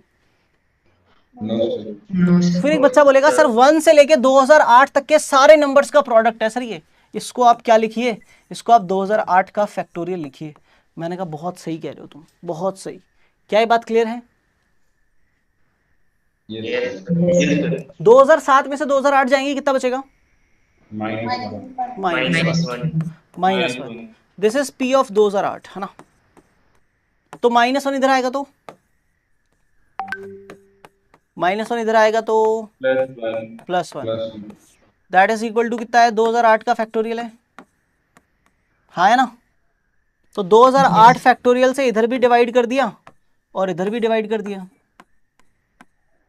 तो ये सेम टू सेम था तो कट के 1 आ गया। यही अपने को चाहिए था। How many of you got अच्छे से? Yes, sir. क्योंकि ये पहला क्वेश्चन था इस कैटेगरी का अब इस कैटेगरी के और भी कई क्वेश्चंस जब आप देखोगे तो आप डायरेक्टली सॉल्व कर लोगे, जैसे कि इसी डीपीपी का क्वेश्चन नंबर 9। सर इससे में डाउट है। क्वेश्चन नंबर 9 बड़े आराम से सॉल्व कर सकते हो। हाँ जी, इसी में क्या डाउट है बताओ। सर यहाँ पे अगर हम लोग पी के साथ 1 रखते हैं तो रिमाइंडर 2006 आता है, एक बार फिर से बोलो। और सर पी ऑफ 2006 आता है, पी ऑफ तो 2006 1 तो उसका फैक्टर नहीं है, तो सर हम लोग x-1 को लिखेंगे। देखो, फैक्टर होना या नहीं होना ये अलग बात है। फैक्टर होना या नहीं होना ये क्या है, अलग बात है। इस चीज को आप अलग तरीके से देखो। यार मैंने ना इसमें अगर आप ध्यान से देखोगे ना तो मैंने इसमें फैक्टर वाला खेल कम किया है और रिमाइंडर को फोकस ज्यादा दिया है ना। आप सोचो, आपने x का वैल्यू 1 डाला तो रिजल्ट 2006 आना चाहिए। x का वैल्यू 1 डालोगे तो ये वाला पूरा टर्म 0 हो जाएगा ना। हो गया 0, हो गया ना। Yes sir. और यहां वाली टर्म ने क्या दे दिया, रिमाइंडर दे दिया। ठीक। और आप ये भी जानते हो, आप इतने समझदार हो कि p ऑफ x में अगर मैं सर डिवाइड करूं x-1 का तो जो रिमाइंडर आता है वो रिमाइंडर ही p ऑफ 1 होता है। हाँ या ना। Yes sir. तो सर मैं ये चाहूं तो ये लिख सकता हूं कि मान लो यहाँ पे divide q of x times गया होगा, है ना। तो मैं p ऑफ x को पता है क्या लिख सकता हूं सर, मैं लिख सकता हूं divisor into quotient plus remainder, remainder p of 1 हो गया, है ना। ऐसा लिख सकता हूं क्या। Yes sir. तो फिर आप ये बोलोगे सर कि x-1 तो एक फैक्टर है ही नहीं, तो आपने यहाँ पे x-1 क्यों लिखा। तो भाई ये फैक्टर नहीं है, ये डिवाइजर की जगह लिखा हुआ है। किसकी जगह लिखा हुआ है, डिवाइजर। हाँ, समझ में आ गई बात। जब तक यहाँ पे रिमाइंडर नाम की कोई चीज है और वो 0 के बराबर नहीं है तब तक ये फैक्टर नहीं है, तब तक आप इसको फैक्टर नहीं बोल सकते। रिमाइंडर को 0 होना पड़ेगा तभी फैक्टर बोलोगे। क्या समझे। समझ गए। और कोई आपका doubt. Excuse me sir, Yes, जैसे कि आपने पीएक्स पॉलिनोमियल को फॉर्म किया, पीएक्स पॉलिनोमियल को फॉर्म करने में सर ये x-0 ये सर ये वाला प्रोसेस समझ में नहीं आया सर थोड़ा सा। जो वैल्यूज हम यहाँ रखते हैं 0, 1, 2 से लेके 2007 तक, वो सारी तो ब्रैकेट में x के माइनस में लिखनी होती है और सारे ब्रैकेट मल्टीप्लाई में। ठीक है ना साहब, यहाँ तक तो समझ में आता है। तो सर ये तो सर जनरल फॉर्म हो गया ना, मतलब ये कोई भी पॉलिनोमियल अगर हमें फॉर्म करना है तो हम वो लिख कर सकते हैं। हाँ, जनरल फॉर्म हो गया। और ये जो है ना ये डिपेंड करता है कि यहाँ पे क्या रखने पे क्या मिल रहा है ना, क्या रखने पे क्या मिल रहा है ना, ये उस पर डिपेंड करेगा। जैसे एक एग्जांपल ले लेते हैं ना इसी चीज़ को क्लियर करने के लिए ना। जैसे मान लो एक एग्जांपल ले लेते हैं ना, अगर मान लो कोई भी एक पॉलिनोमियल p ऑफ x है जो कि एक क्यूबिक पॉलिनोमियल है, ठीक है ना साहब, और लीडिंग कोएफिशिएंट जो है ना, लीडिंग कोएफिशिएंट जो है वो 1 है, और मैंने बोला कि p ऑफ 2 निकाला तो 8 आया, या p ऑफ 2 निकाला तो 4 आया, p ऑफ 3 निकाला तो 9 आया, और p ऑफ -5 निकाला तो 25 आया। ठीक है, तो p ऑफ 7 निकाल दो, सर क्या आएगा। p ऑफ 7 निकाल दो क्या आएगा, है ना। p ऑफ 7 निकाल दो क्या आएगा, है ना। तो यार एक चीज सोच, मुझे ये तो पता है सर आपने ये बोला था कि ये और ये तीनों नंबर जो है ना वो तो कहाँ आएंगे, p ऑफ x को फ्रेम करने में ब्रैकेट्स में आएंगे। तो सर सबसे पहले लिखेंगे x-2, मैंने कहा बढ़िया, फिर लिखेंगे x-3, बहुत बढ़िया, फिर लिखेंगे x -5, है ना। तो माइनस 2 बार आया तो +5। तो सर ये तो हो गया कौन सा वाला पोर्शन, डिवाइजर वाला पोर्शन कंप्लीट हो गया। और सामने जो रिजल्ट आ रहा है ना ये बेसिकली क्या है, इसी नंबर का स्क्वायर है, इसी नंबर का क्या है, स्क्वायर है। तो लास्ट में मुझे लिखना चाहिए x² प्लस में। कोई परेशानी है, ये अपना पॉलिनोमियल हो जाएगा। No sir. अब अगर क्वेश्चन पूछेगा p ऑफ 7 तो x की जगह 7 डालना है, क्वेश्चन खत्म कर देना है। 7 - 2, 7 - 3, 7 + 5 इंटू में 7 का स्क्वायर, है ना। तो कर लोगे सॉल्व आगे, कोई परेशानी है। No sir. अगर मान ले एग्जाम्पल के तौर पर कोई बोलता है p ऑफ x एक क्यूबिक पॉलिनोमियल है, ठीक है, लीडिंग कोएफिशिएंट 1 है या लीडिंग कोएफिशिएंट 1 नहीं है, ठीक है, और p ऑफ 1 जो है वो है 7 और P ऑफ 1 7 है, P ऑफ 2 जो है वो 13 है, P ऑफ 3 जो है वो 19 है, और P ऑफ 4 जो है वो 27 है मान लो। तो आप P ऑफ 5 बता दो क्या होगा। तो देखो यार, क्यूबिक पॉलिनोमियल जब भी होगा तो 3 ही लीनियर फैक्टर बनेंगे, तो आपको पता है 3 लीनियर फैक्टर बनने पॉसिबल है मैक्सिमम, लेकिन यहाँ पे वैल्यू 4 दे रखी है, पता नहीं क्यों। तो पहले 3 वैल्यूज ऐसी ढूंढनी पड़ेंगी जो सेम पैटर्न की है ना। जो आप इन तीनों को पहले 3 को ऑब्जर्व करोगे तो पता चलेगा ये 6 × 1 + 1 है, ये 6 × 2 + 1 है, और ये 6 × 3 + 1 है कि नहीं है? हाँ या ना, फटाफट बोलो यार। हाँ, तो पर ये जो है ना, ये 6 × समथिंग + 1 नहीं है, तो ये हमारे काम का नहीं है, ये हमारे काम का नहीं है ना। तो हम पॉलिनोमियल लिखेंगे अपने हिसाब से और हम बोलेंगे x - 1 x - 2 x - 3, 3 तो ये फैक्टर की तरह दिखेंगे आपको। और क्योंकि सर आपने बोला था लीडिंग कोएफिशिएंट जब भी 1 नहीं होगा तो आगे कांस्टेंट आएगा k, मैंने कहा बहुत बढ़िया। और सर ये सारी वैल्यू जो है ना, 1 डालने पे 7, 2 डालने पे 13, 3 डालने पे 19, ये सारी वैल्यू 6 × समथिंग + 1 है। तो यहाँ पे 1 जो है ना, और यहाँ पे जो 1 है वो बेसिकली x का काम कर रहा है। x की जगह 2 डाल रहे हो तो वहां पे भी 2 आ जा रहा है ना, यहाँ पे x की जगह 3 डाल रहे हो तो वहां पे भी 3 आ जा रहा है ना। तो बेसिकली सर कहने का मतलब इतना है कि 6 × यहाँ पे x + में 1, ये आपको यहाँ पे ऐड करना चाहिए। समझ में आई बात? समझे कि नहीं समझे? और ये जो चौथी वैल्यू दे रखी है ना, ये क्यों दे रखी है भाई? ये इसलिए दे रखी है बेटा कि जब आप इसमें P ऑफ x की जगह 4 डालोगे, x = 4 डालोगे, तो P ऑफ 4 जो होगा ना, उसकी जगह तो 27 इधर लिखोगे, और यहाँ पे जो एक लीडिंग कोएफिशिएंट बचा है ना k, उसकी वैल्यू निकालने के लिए x = 4 का वैल्यू दे रखा है। 4 डालोगे तो क्या आएगा? 4 - 1, 4 - 2, 4 - 3, और प्लस में 6 × 4 + में 1। समझ में आई बात? 3 × 2 × 1, ये 6, तो ये 6k। एक बच्चे के घर से कुछ आवाजें आ रही हैं, प्लीज म्यूट कर ले वो बच्चा। 6 × 4 24 + 1 25 हो जाएगा, दैट इज 27। तो 25 इधर आके 27 में से माइनस हो जाएगा, कितना बचेगा साहब? 2 बचेगा। 2 = 6k, तो k का वैल्यू कितना आएगा साहब? 1/3। तो k का वैल्यू 1/3 वापस इस पॉलिनोमियल में डाल देंगे, तो अपना ओरिजिनल पॉलिनोमियल क्या दिखेगा? P of x = 1/3 x - 1 x - 2 x - 3। किसके यहाँ से आवाज आ रही है बेटा?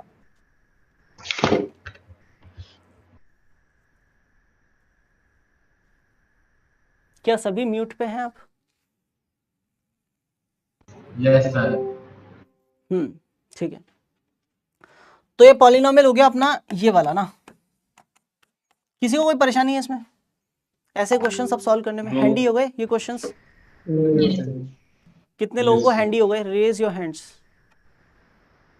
कि सर अब ये तो बाएं हाथ का खेल है ना, ठीक है ना? बढ़िया, चलिए आगे बढ़े। आगे बढ़े क्या? चलिए नेक्स्ट प्रॉब्लम बताइए क्या है? Sir, 5. EPP 03 का क्वेश्चन नंबर 5 है ना? ठीक है। अब ये देखो, ये अलग टाइप का प्रॉब्लम है। ये कह रहा है P ऑफ x जो है denotes the polynomial of degree n है ना। इसकी जो डिग्री है वो कितनी है साहब? डिग्री n है। यानी कितने लीनियर फैक्टर बनेंगे? कितने लीनियर फैक्टर बनेंगे? n बनेंगे, n बनेंगे। आगे उसने बोला कि अगर आप P ऑफ x में k डालोगे तो रिजल्ट 1/k आएगा। कब आएगा k? फॉर k = 1 2 3 और से लेकर के n + 1 तक, ठीक है ना? आप अगर इसका कहने का मतलब जो है ना वो मैं यहां लिख रहा हूं, k का वैल्यू 1 डालो, क्या आएगा? P ऑफ 1 जो है वो 1/1 है। P ऑफ 2 जो है वो कितना है? 1/2 है। P ऑफ 3 कितना है? 1/3 है। P ऑफ n + 1 कितना है? 1/n + 1 है। ठीक है साहब? P ऑफ n + 1 जो होगा वो 1/n + 1 हो जाएगा, ठीक है? अब क्या करना है, क्वेश्चन क्या कहना चाहता है, क्वेश्चन कहना चाहता है आगे कि आप हमें P ऑफ 2019 बता दो, P ऑफ 2019 बता दो, और P ऑफ 2019 की वैल्यू मुझे कब चाहिए, फॉर n इक्वल टू 2017 के लिए, यानी n का वैल्यू है ना, कुल मिला के n का वैल्यू 2017 है, ठीक है, ठीक है, n का वैल्यू जैसे 2017 हुआ तो ये जो degree of P of x थी ये भी 2017 हो गई, पहला काम, डिग्री कितनी हो गई, बोलो यार, डिग्री 2017। और ये जो लास्ट वाला वैल्यू लिखा हुआ था ना, ये लास्ट वाला वैल्यू मैं काटूंगा, मैं बोलूंगा P ऑफ n की जगह 2017 डालूंगा तो कितना हो जाएगा, n प्लस 1 2018 हो जाएगा, दैट इज इक्वल टू 1/2018 हो जाएगा। यहां तक कोई परेशानी तो नहीं है? No, sir. हर बार वैल्यू जो आ रही है वो 1/समथिंग आ रही है, क्या आ रही है, 1/समथिंग आ रही है। तो इस टाइप का पॉलिनोमियल कैसे फ्रेम करें कि 1/समथिंग वैल्यू आ जाए, बहुत ध्यान से समझना। हाँ हाँ, 1/x P of x equal to 1/x, P of x is equals to x minus 1, x minus 2, x minus 3, dot dot dot till x minus 2 is 100, plus 1 upon x. बहुत बढ़िया। कौन बता रहा है ये, नाम बताओ। Arnav. Arnav. अरुणव, ठीक है। तो बेसिकली क्या करेंगे, ऐसा पॉलिनोमियल जब हम फ्रेम करेंगे ना, तो हम सिंपली क्या करेंगे, हमें ये तो पता है कि 1 2 3 से लेके 2018 तक लिखा है, तो ये सारे के सारे फैक्टर तो बना रहे हैं ना, क्योंकि सारे के सारे जो रिजल्ट देने ना वो एक ही पैटर्न का है ना, तो सारे के सारे फैक्टर तो बन सकते हैं। तो P ऑफ x को लिखा जाएगा x minus 1 into X minus 2 into X minus 3 से लेकर के कहाँ तक लिखेंगे साहब, x माइनस 2018 तक, है ना। लेकिन आपको उसके साथ साथ ये भी पता है कि जैसे ही x का वैल्यू 1 तो पूरा 0, x का वैल्यू 2 पूरा 0, x का वैल्यू 3 पूरा 0 एंड सो ऑन, x का वैल्यू 2018 तो पूरा 0। लेकिन मुझे हर एक सीन में रिजल्ट चाहिए 1/1, 1/2, 1/3, यानी जो मैं x की वैल्यू डालूं वो 1 के अपॉन में रखी हुई आ जाए आंसर में, ये होना चाहिए। तो इसके लिए क्या करते हैं ना, इसके अपॉन में x लिखना पड़ेगा, ये बात तो क्लियर है। लेकिन मुझे पता है कि x की कोई भी वैल्यू डालूंगा तो न्यूमरेटर 0 हो जा रहा है, तो न्यूमरेटर 0 ना हो इसके लिए मुझे इसमें +1 करना पड़ेगा लास्ट में, ताकि न्यूमरेटर में ये पूरा पोर्शन 0 हो भी जाए तो +1/x मुझे आंसर दे दे। क्या ये बात समझ में आई? Yes, sir. Yes, sir. कितने बच्चों को ये काम की बात पकड़ में आ गई कि सर ये कहना चाहते हो आप, हम समझ गए। Yes sir. Yes, sir. अब जो क्वेश्चन चाहता है ना, आप बस उसके लिए 2019 डाल दो, बस खत्म। P की जगह P ऑफ x की जगह 2019 डालो, तो ये 2019 माइनस 1 हो जाएगा 2018, 2019 माइनस 2 हो जाएगा 2017, 2019 minus 3 2016 and so on. 2019 minus 2018 तो बचेगा 1 मल्टीप्लाई में, और लास्ट में +1 अपॉन में x की जगह पे 2019। फिर एक बालक बोलेगा सर ये सारे नंबर्स का प्रोडक्ट जो है ना, ये 2018 का फैक्टोरियल है और प्लस में 1 है और नीचे 2019 है, ये आंसर आ गया। क्या यही आंसर आ रहा है? सर आंसर तो डी में 0 है। क्या करो बेटा? 0 है, आंसर 0 है। 0 है, sir. Okay, let me check, let me cross check with the DPP।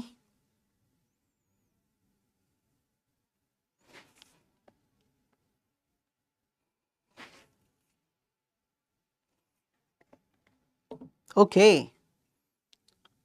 सोचिए कहाँ मिस्टेक की अपन ने। सर सोचो। सर 2017 से ज्यादा फैक्टर्स कैसे आ गए? यार 2017 से ज्यादा फैक्टर कैसे आ गए, ये तो मैं क्लियर कर दूंगा। ये पहले सोचो मिस्टेक कहाँ हुई। सर x plus 1 के नीचे होना चाहिए। नहीं, हमेशा जो मैं यहाँ लिख रहा था लीडिंग कोएफिशिएंट, क्या लीडिंग कोएफिशिएंट 1 है? No, sir. नहीं है, तो यहाँ पे k लगना चाहिए था ना, लगना चाहिए था क्या? Yes, sir. Yes, sir. अच्छा, एक बच्चा ये भी बोलेगा अब कि सर अगर k लगना चाहिए तो फिर एक और बात बताओ ना सर, अगर k लगना चाहिए, एक बच्चा पूछ रहा था सर 2017 डिग्री है तो 2017 लीनियर फैक्टर होने चाहिए, लेकिन यहाँ पे तो 2018 लीनियर फैक्टर दिख रहे हैं। तो मैं बोलूंगा ऊपर जो पॉलिनोमियल लिखा हुआ है उसकी डिग्री कितनी है, तो उसने बोला 2018। ऊपर जो लिखा हुआ है ना, ऊपर जो लिखा हुआ है सर उसकी डिग्री 2018 है ना, मैंने कहा बहुत बढ़िया। और नीचे जो लिखा हुआ है उसकी डिग्री कितनी है, तो उसने बोला उसकी डिग्री 1 है। तो मैंने कहा जब डिवाइड करते हैं तो डिग्री माइनस हो जाती है, सुना है ना। तो 2018 में से एक माइनस कर तो ओवरऑल पी ऑफ एक्स की डिग्री कितनी आई, 2017 ही आई ना। समझ गए, आपका डाउट क्लियर हो गया। हाँ, अभी कांस्टेंट के की वैल्यू कैसे निकालें, तो मैंने सोचा कांस्टेंट के की वैल्यू निकालने के लिए इस x को इधर फेंकते हैं, है ना। x को जैसे इधर फेंका तो x of p of x हो गया, that is equal to k x minus 1 into X minus 2 से लेकर के x माइनस 2018 तक, है ना।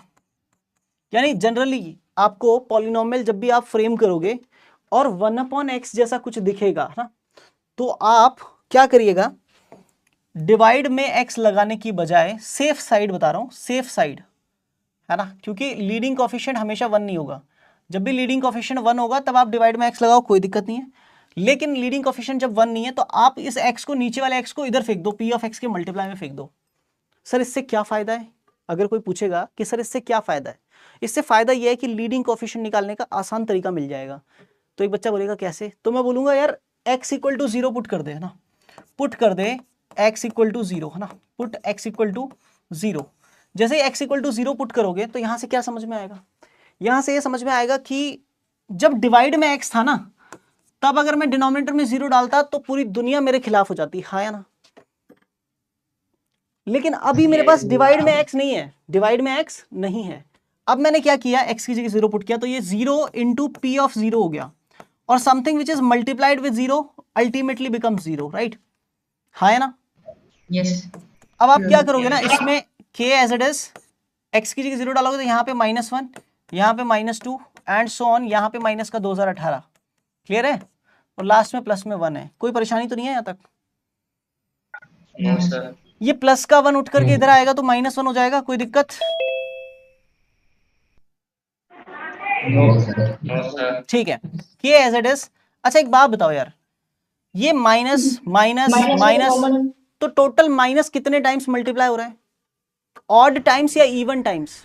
Even time. क्योंकि 1 से लेके 2018 तक टोटल 2018 नंबर्स हैं जो कि इवन है, तो 2018 यानी इवन टाइम्स ही माइनस भी मल्टीप्लाई होगा। माइनस जब खुद ही से इवन टाइम्स मल्टीप्लाई होता है तो रिजल्ट क्या आता है, प्लस आता है। तो माइनस कहाँ गायब हो गया ये कोई पूछेगा नहीं मुझसे, है ना। तो k के मल्टीप्लाई में बचा 1 इंटू 2 इंटू 3 से लेकर के कहाँ तक, 2018 तक, है ना। तो बताओ जरा 1 से लेके 2018 तक के नंबर्स का प्रोडक्ट, 2018 का factorial, that is equal to -1। तो k का वैल्यू कितना आ जाएगा, -1 अपॉन में 2018 का फैक्टोरियल। कोई परेशानी। No, sir. तो सर अभी हमारा पॉलिनोमियल अब जनरेट होगा, ओरिजिनल पॉलिनोमियल होगा x times p of x, that is equal to k की जगह पे रखेंगे माइनस का 1 अपॉन 2018 फैक्टोरियल, ठीक है। यहाँ पे x minus 1 into X minus 2 से लेकर के x माइनस 2018 तक, और लास्ट में प्लस में 1, ठीक है। ये हमारा पॉलिनोमियल है सर, है ना। आपको चाहिए था p ऑफ 2019, तो आप 2019 डाल दीजिए x की जगह पे, तो x की जगह पे यहाँ पे 2019 और ब्रैकेट में p of 2019 that is equal to क्या आएगा, -1 upon 2018 factorial as it is, multiply में x की जगह जैसे ही 2019 डालेंगे, x की जगह जैसे ही 2019 डालेंगे तो क्या हो जाएगा, तो यहाँ पे 2019 माइनस 1 2018, 2019 माइनस 2 2017, और सबसे लास्ट में 2019 माइनस 2018 1, ठीक है ना साहब, और लास्ट में +1 एज इट इज, ठीक है ना साहब। अब बताओ ये पूरा मल्टीप्लाई होके कितना बना, तो एक बच्चा बोलेगा कि सर ये पूरा मल्टीप्लाई होके कितना बना भाई, 2018 फैक्टोरियल बना ना, और प्लस में 1 है सर। अब क्या करें बताओ, यहाँ पे 2019 p ऑफ 2019 है, बताओ क्या आएगा, क्या करें बताओ, Bracket full. मल्टीप्लाई कर दें, यस Yes. क्या मल्टीप्लाई कर दें, आ जाएगा आंसर, 0 आ रहा है, बताओ क्या हमारा 0 आ रहा है, क्या हमारा अभी भी 0 नहीं आ रहा, आ रहा है सर, तो कैसे आ रहा है बताओ, तो -1 को मल्टीप्लाई करेंगे तो -1 + 1 हो जाएगा फिर ऊपर। बहुत बढ़िया, सही कह रहा है लड़का, ये लड़का सही कह रहा है, ये लड़का बिल्कुल सही कह रहा है। क्या लगता है, सही कह रहा है क्या लड़का? कह तो सही रहा है, बहुत सही कह रहा है ना। यहां पे अगर ये ब्रैकेट ना हो तो बिल्कुल सही कह रहा है, और ये होना भी नहीं चाहिए, हमने पता नहीं क्यों ही लगा दिया, है ना। मतलब हमारा पॉलिनोमियल जो फ्रेम हुआ था वो ये हुआ था -1/2018 फैक्टोरियल x-1 इंटू x-2 से लेकर के x-2018 और लास्ट में +1, है ना। क्योंकि k जो हमने मल्टीप्लाई में लिया था वो इन सारे ब्रैकेट्स के मल्टीप्लाई में लिया था, राइट, है ना। उसका इस 1 से कोई लेना देना नहीं है, राइट है क्या? हाँ बिल्कुल। तो अगर 1 से लेना देना नहीं है सर, तो फिर हम ये भी बोल सकते हैं कि यहाँ पे ये 1 जो होगा ये बाहर रहेगा, बिल्कुल सही है सर। तो ये सारे नंबर जब मल्टीप्लाई हुए तो 2018 फैक्टोरियल बनाया इन सब नंबर्स ने, ठीक है ना, और 1 बाहर है ना। 1 क्या है, इस पूरी कहानी से बाहर है। तो 2018 फैक्टोरियल से 2018 फैक्टोरियल जैसे कैंसिल करोगे, यहाँ पे -1 और यहाँ पे +1, ये आएगा P ऑफ 2019, और यहाँ से ये 2019 डिवाइड में चला जाएगा। बताओ, -1 + 1 0 हो गया, 0 के अपॉन में कोई भी something which is not equal to 0 अगर रखा हुआ है तो रिजल्ट 0 ही होता है ना। P ऑफ 2019 का वैल्यू 0 आ गया। How many of you got? अच्छे से क्लियर है? Yes, sir. Any doubts in this one? चमक गया हाँ क्या? सर, मुझे एक डाउट है। पूछो। हाँ सर, इसमें तो सर मुझे कोई डाउट नहीं है। इससे पहले आपने किया था वहाँ पे x p ऑफ x, जहाँ पे k नहीं लिया था आपने, वहाँ पे बेसिकली p ऑफ, नहीं इससे पहले नहीं, इसमें लास्ट स्लाइड में, गायन स्लाइड, हाँ इससे पहले जो आपने जो गलत किया था बेसिकली, वहाँ पे आपने किया था x into p of x equals to k जब नहीं लिया था वहाँ पे आपने x नीचे ले लिया था, लेकिन वहाँ पे x-1 पे x-2 वहाँ पे +1/x आ रहा है, तो वो तो पॉलिनोमियल नहीं होगा। पहले की तो वो पॉलिनोमियल नहीं हो रहा था, क्योंकि 1/x हो रहा था, तो x टू वो तो पॉलिनोमियल नहीं होगा।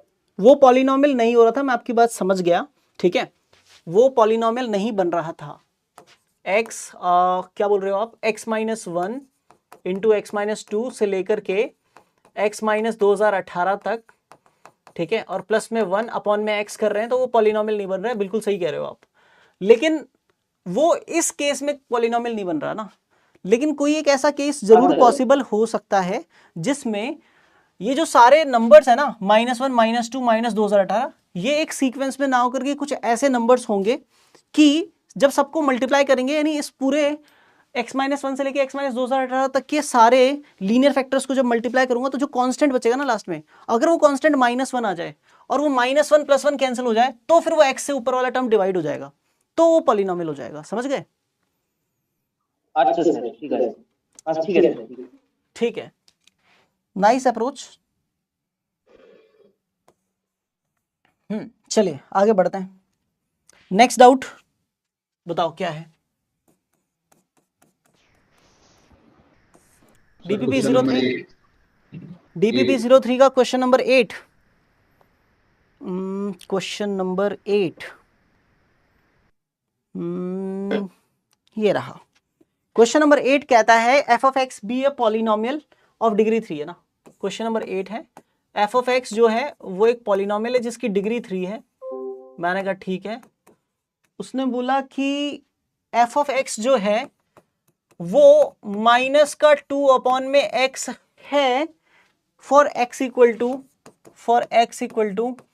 2, 3, 4 और 5, 4 वैल्यूज के लिए ना। मैंने कहा ठीक है। तो मैंने देखो यार, इस चीज का मतलब सिर्फ यही है कि x का वैल्यू 2, 3, 4, 5 इसमें डाल दो। तो 2, 3, 4, 5 जब 2 डालोगे, f ऑफ 2 डालोगे तो -2 अपॉन 2 आएगा। f ऑफ 3 डालोगे तो -2 अपॉन में 3 आएगा। f ऑफ 4 डालोगे -2 अपॉन में 4 आएगा। f ऑफ 5 डालोगे -2 अपॉन में 5 आएगा। ठीक है, तो आप बोलोगे बिल्कुल ठीक है। फिर आगे क्वेश्चन क्या आता है, then the value of 52 minus 10 times f of 10 का वैल्यू ना। ये क्वेश्चन चाहता है आपसे ना, क्या करें साहब इसमें? क्या ये क्वेश्चन अभी जैसा ही कुछ सेम टू सेम सा दिखता है? पहली चीज तो ये ये जो x है ना, इसको उधर फेंक दो। उसको उधर फेंकोगे तो आपको पता चलेगा कि मुझे जो पॉलिनोमियल फ्रेम करना है वो है x times f of x, that is equal to पहला फैक्टर हो जाएगा x माइनस 2, दूसरा फैक्टर हो जाएगा x माइनस 3, तीसरा फैक्टर हो जाएगा x माइनस 4 और चौथा फैक्टर हो जाएगा x माइनस 5। ठीक है ना साहब? और लास्ट में माइनस का 2 चाहिए ना, तो माइनस 2 लगा देते हैं। ठीक है, लीडिंग कोएफिशिएंट के बारे में गिवन नहीं है तो k मान लेते हैं। कोई परेशानी है किसी को? अभी जो पिछले वाले क्वेश्चन में जो सीखा है वही लगाया है भाई। इसमें कोई दिक्कत है किसी को तो जल्दी बताओ। No sir. हाँ, दिक्कत तो नहीं है। अभी k का वैल्यू निकालना है सबसे पहले। तो k का वैल्यू कैसे निकाला जाए भाई? x का वैल्यू क्या रखें? 0 रख दें? x की वैल्यू 0। बहुत बढ़िया, x के लिए 0 रख दी सर। 0 रखी तो ये पूरा 0 हो गया। उधर से k के मल्टीप्लाई में -2 इंटू -3 इंटू -4 इंटू -5 जो कि 120 बनाएगा। -2 बैठा है, इधर आएगा तो +2, ये हो जाएगा k इंटू 120। तो k का वैल्यू आ जाएगा 1/60 यार, है ना? k का वैल्यू कितना आ जाएगा? 1/60 आ जाएगा। 2/120 यानी k का वैल्यू 1/60। ठीक है, अब k का वैल्यू 1/60 आने के बाद, है ना, ठीक है, क्या करें? इसमें पुट कर दें तो पॉलिनोमियल कैसा दिखेगा? x f of x that is equal to 1/60 और ब्रैकेट में आएगा x minus 2 into x minus 3 into x minus 4 into x minus 5 और लास्ट में माइनस का 2। कोई दिक्कत तो नहीं है किसी को? No sir. क्या निकालना है? इसका वैल्यू निकालना है और इसमें दिख रहा है f ऑफ 10, तो x का वैल्यू 10 डाल दें। 10 डाल दें क्या? एक काम करो, फटाफट x का वैल्यू 10 डालो और आंसर बताओ। x का वैल्यू 10 डालो, आंसर बताओ। 26 आ गया answer? Yes sir. 26 yes sir. पक्का? Yes sir. ठीक है, yes sir. Next question. So question number 6. 7 ये 26 आ गया ना, सॉल्व करोगे तो ना। ठीक है, हाँ जी, नेक्स्ट क्वेश्चन कौन सा? सर 6। So 6. इसी डीपीपी का? यस यार ऐसे मत करो यार, इतने सारे क्वेश्चन एक ही डीपीपी के पूछोगे क्या? सारी डीपीपी मुझसे ही करवाओगे सॉल्व? इसमें हिंट चलेगा? Yes sir. ठीक है, देखो यार, पॉलिनोमियल क्वेश्चन नंबर 6 में दे रखा है कि let p of x that is equal to क्या है? p of x that is equal to है 1 plus x square plus x cube plus x की पावर 4 प्लस में x की पावर 5, है ना? ये दे रखा है। ठीक है, ठीक है ना साहब? What is the remainder when p of x की power 12 is divided by p of x? इस सिचुएशन का रिमाइंडर चाहिए ना। ठीक है,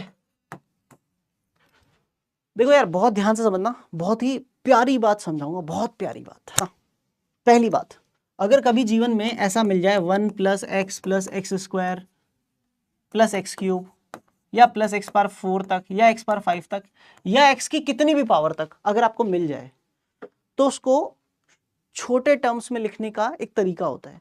इतनी टर्म्स नहीं लिखनी है ना, अगर शॉर्ट में लिखना है तो उसका एक तरीका होता है। सिखा दूं एक तरीका? Yes sir. Yes sir. Promise करो झेल जाओगे? Yes sir. झेल जाओगे ना? हाँ, Yes sir. तो एक काम कर लेते हैं ना, जब भी ऐसा कुछ आएगा तो हम एक काम कर सकते हैं, हम एक काम ये कर सकते हैं ना सर, कि हम इसी पूरे में टर्म में हम 1 माइनस एक्स का मल्टीप्लाई और 1 माइनस एक्स का डिवाइड कर सकते हैं सर। कर सकते हैं ना? जब सारे प्लस में होंगे ना, जब सारे प्लस में होंगे ना, तभी के लिए बता रहा हूं। सिर्फ 1 माइनस एक्स का मल्टीप्लाई और 1 माइनस एक्स का डिवाइड कर लेंगे। कर लिया सर डिवाइड, तो नीचे तो 1 माइनस एक्स आ गया ना। फिर मैंने बोला यार ये सारे टर्म्स 1 माइनस एक्स से मल्टीप्लाई कराने हैं, तो पहले ये सारे टर्म्स 1 से मल्टीप्लाई होंगे, तो सारे टर्म्स को 1 से मल्टीप्लाई करूंगा तो एज इट इज आ जाएंगे, यानी 1 plus x square plus x cube plus x power 4 plus x power 5, सारे टर्म्स एक साथ आ जाएंगे एज इट इज। ठीक है, क्योंकि 1 से मल्टीप्लाई होगा तो कोई भी टर्म तो एज इट इज आएगा, है ना? फिर ये माइनस एक्स जब इन सबसे मल्टीप्लाई होगा तो ये सारे टर्म्स ऐसे हो जाएंगे, minus x square minus x cube minus x power 4 minus x power 5 minus x power 6, क्योंकि x जिस भी टर्म से मल्टीप्लाई होगा 1 से मल्टीप्लाई होगा तो माइनस एक्स, अगर माइनस एक्स एक्स से मल्टीप्लाई होगा तो minus x square, minus x जब एक्स स्क्वायर से मल्टीप्लाई होगा माइनस एक्स क्यूब, और माइनस जब एक्स पावर 5 से मल्टीप्लाई होगा तो माइनस एक्स पावर 6 आ जाएगा। और ऐसा आने के बाद में क्या होगा, plus x minus x cut जाएगा, plus x square minus x square cut जाएगा, plus x cube minus x cube cut जाएगा, plus x power 4 minus x power 4 cut जाएगा, plus x power 5 minus x power 5 cut जाएगा। And what you got to know is 1 minus x की power 6 upon में 1 minus x आ जाएगा इस term का value. कोई परेशानी है किसी को? No, sir. मैं आपको जो सिखाना चाहता हूं ना वो ये है कि अगर 1 plus x square plus x cube लेके एक्स पावर 5 तक अगर जा रहा है तो आप उसको शॉर्ट में 1 माइनस एक्स की पावर 6 अपॉन में 1 माइनस एक्स लिख सकते हो। कोई परेशानी है इसमें? No, sir. ठीक है। अब मैंने एक चीज बोली यार, अगर मैं आपसे बोलूं कि 1 प्लस एक्स स्क्वायर, इसको क्या लिख सकते हैं? तो आपको तुरंत बोलना है 1 माइनस एक्स क्यूब अपॉन में 1 माइनस एक्स। यहां पे जहां तक गए ना उससे एक ज्यादा यहां पे आता है ना, नीचे 1 माइनस एक्स आएगा ही। अगर मैं बोलूं कि 1 प्लस एक्स स्क्वायर से लेकर के एक्स की पावर 120 तक जा रहा हूं तो उसका क्या वैल्यू आएगा? 1 minus x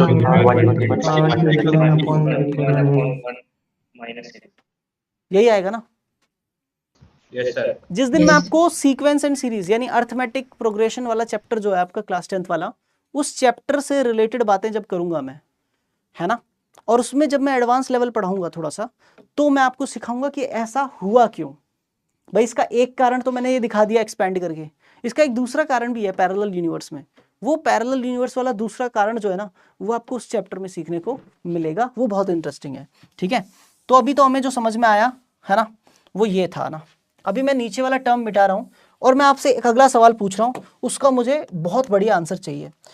वो अगला सवाल ये है कि ये ब्रैकेट और ये ब्रैकेट, इस ब्रैकेट को इधर फेंक दूं और उधर वाले ऊपर वाले को नीचे और नीचे वाले को ऊपर ले आऊं, तो क्या मैं ऐसा बोल सकता हूं कि 1 माइनस एक्स जो है ना वो 1 माइनस एक्स पावर 6 में 1 plus x square plus x cube plus x power 4 plus x power 5 का डिवाइड करने पे आया है?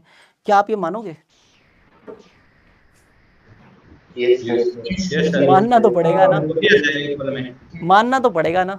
लेकिन आप ये समझ गए हो कि इस ऊपर वाले पॉलिनोमियल में जब मैंने नीचे वाले पॉलिनोमियल का डिवाइड किया तो डिवाइड करते ही एक पॉलिनोमियल रिजल्ट आ गया। इसका मतलब ये जो नीचे वाला पार्ट है ना ये ऊपर वाले पार्ट का एक फैक्टर है ना।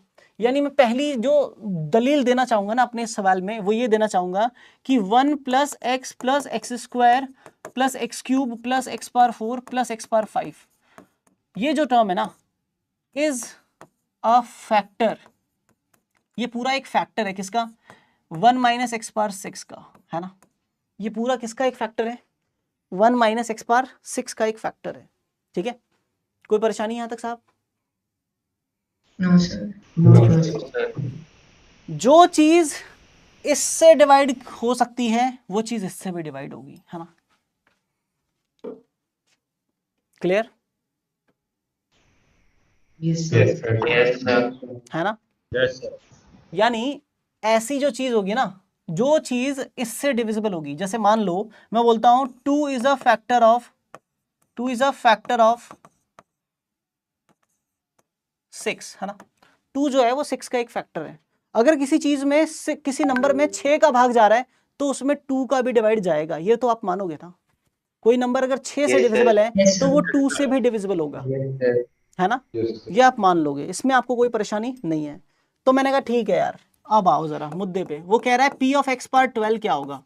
तो x जहां जहां लिखा हुआ है वहां पे x की पावर 12 डाल दो।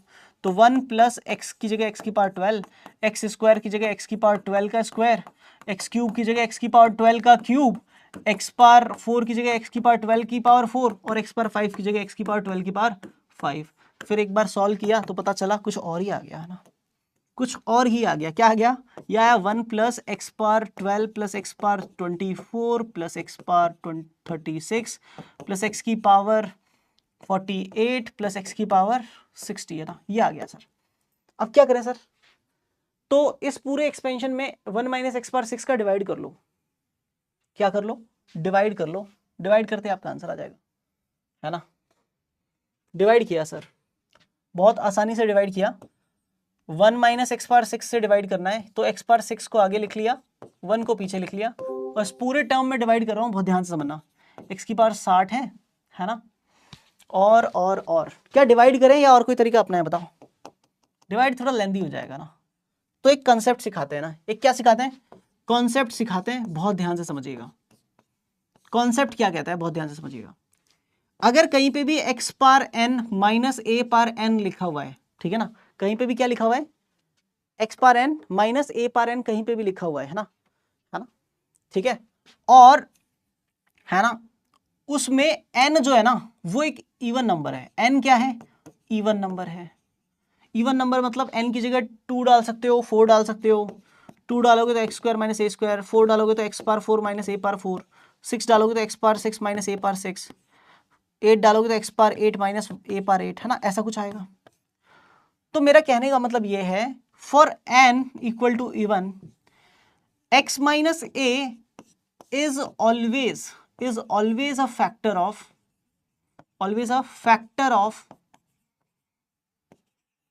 x power n minus a power n।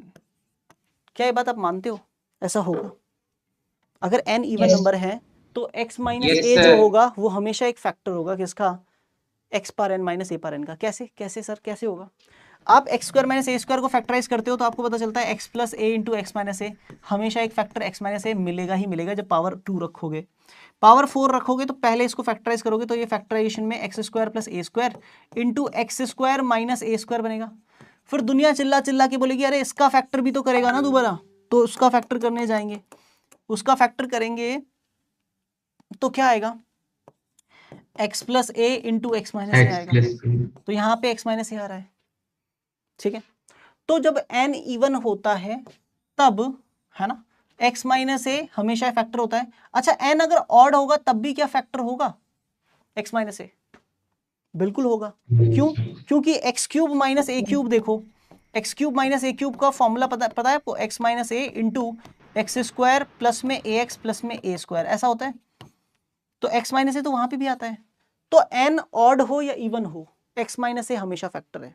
लेकिन अगर मैं बात करूं थोड़ी आगे, है ना, थोड़ी सी आगे अगर मैं बात करूं, ठीक है ना, इसी चीज में अगर मैं बात करूं कि x प्लस ए कब फैक्टर होता है, तो x प्लस ए तब फैक्टर होता है जब n इवन होता है। n क्या होता है? इवन होता है। कोई परेशानी यहां तक?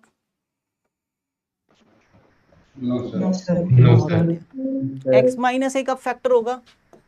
कॉन्सेप्ट में 2 कॉन्सेप्ट लिख लो साथ ही साथ। x माइनस ए फैक्टर कब होगा? n अगर कोई इंटीजर है या नेचुरल नंबर है, n belongs to natural number अगर है, तो x minus A is always a factor of x power n minus a power n। ठीक है ना साहब? तो लोग खुश हो गए। तो मैंने क्या बताया, बहुत ध्यान से समझना। मैंने 1 को तो ऐसे कैसे लिखा ना, यहाँ पे जो x की पावर 12 लिखा हुआ है ना, उसको लिखा मैंने 1 माइनस, है ना, देखो बहुत ध्यान से समझना। मैनिपुलेशन सबसे अच्छी चीज है। मैनिपुलेशन क्या है? सबसे दुनिया की अच्छी चीज है ना। तो मैंने क्या किया ना, 1 तो लिखा हुआ ही था, मैंने बाहर माइनस कॉमन लिया। क्या कॉमन लिया? माइनस कॉमन लिया। तो x पावर 12 जो प्लस का था उसको मैं माइनस का x पावर 12 लिख सकता हूं, कोई दिक्कत तो नहीं है किसी को? जब बाहर का माइनस अंदर मल्टीप्लाई होगा तो प्लस का हो जाएगा, आंसर हो जाएगा ना? हाँ। और मैंने इसमें 2 तरह की चीजें लगा दी, 2 तरीके की चीजें इसमें लगा दी। इसमें मैंने +1 भी लगा दिया और -1 भी लगा दिया। कोई दिक्कत तो नहीं है? एज इट इज मैंने यहाँ पे भी बाहर माइनस लगा दिया, ठीक है ना। अंदर x की पावर -24 है, यहाँ पे +1 -1 दोनों लगा दिया। फिर as it is x power 36 में भी यही किया, बाहर माइनस +1 -1, ठीक है ना, x पावर 36। फिर उसके आगे सेम टू सेम करते गए, है ना। कुछ लोग सोचेंगे यार ये सर क्या ही कर रहे हैं ना, बेवकूफ़ बना रहे हैं, ठीक है। लेकिन थोड़ी देर बाद में जब उनकी आंखें खुलेंगी, अरे ये तो पूरा क्वेश्चन ही निपटा दिया सर ने, कि कितना आसान तरीका सोचा। जब मैंने ये सब कर लिया, +1 -1 लगा लिया, अब मैं क्या करूंगा कि ये जो -1 है ना, ये जो एक्स्ट्रा है इसको बाहर निकालते हैं। तो बाहर वाला माइनस जब इस -1 से मल्टीप्लाई होगा तो +1 बन जाएगा। क्या बन जाएगा? +1 बन जाएगा। तो ये वाला -1, ये वाला -1, ये वाला -1, ये वाला -1 और ये वाला -1, कितने -1 हुए? 5 -1 हुए। वो बेसिकली अपने बाहर वाले माइनस से मल्टीप्लाई होके +1 बन जाएंगे। क्या बन जाएंगे? प्लस का 1 बन जाएंगे। तो वो प्लस का 1 बन जाएंगे, तो यहाँ पे भी +1, यहाँ पे भी +1, यहाँ पे भी +1, यहाँ भी +1, यहाँ भी +1, 5 बार +1 और एक ही आगे लिखा हुआ है। टोटल 6 बार +1 और माइनस यहाँ पे बचेगा 1 माइनस x की पावर 12 जो कि है x⁻6 का होल स्क्वायर। अगला वाला है 1 माइनस x की पावर 24 जो है x⁻6 की पावर 4। और अगला वाला है 1 माइनस x की पावर 36 जो है 1 माइनस x की पावर 6 की पावर 6। और अगला है 1 माइनस x की पावर 48 यानी 6 की पावर 8। और अगला वाला है 1 माइनस x की पावर 60 यानी x की पावर 6 की पावर 10। अब आप जानते हो कि x power n minus a power n जो होता है उसका एक फैक्टर x माइनस a होता है ना। तो आप ये भी जानते हो कि यहाँ पे 1 की पावर 2 माइनस x की पावर 6 की पावर 2 है। तो बेसिकली इसका एक फैक्टर 1 माइनस x की पावर 6 होगा। इस टर्म का एक फैक्टर क्या होगा? 1 माइनस x की पावर 6 होगा या नहीं होगा? इसका भी एक फैक्टर 1 माइनस x पावर 6 होगा, इसका भी एक फैक्टर 1 माइनस x पावर 6 होगा, इसका भी एक फैक्टर 1 माइनस x पावर 6 होगा और इसका भी एक फैक्टर 1 माइनस x की पावर 6 होगा। तो सबका फैक्टर 1 माइनस x की पावर 6 है ना, सिवाय एक जने के। कौन एक जना? ये वाला। और डिवीजन के समय जिस क्वांटिटी में डिवाइड नहीं जाता ना वही रिमाइंडर होता है। तो एक्चुअली में remainder will be 6। Is it clear to everyone? Yes. No, sir. किसको ये Can बात? you repeat? हाँ मैं बिल्कुल। लास्ट टाइम समझ आया।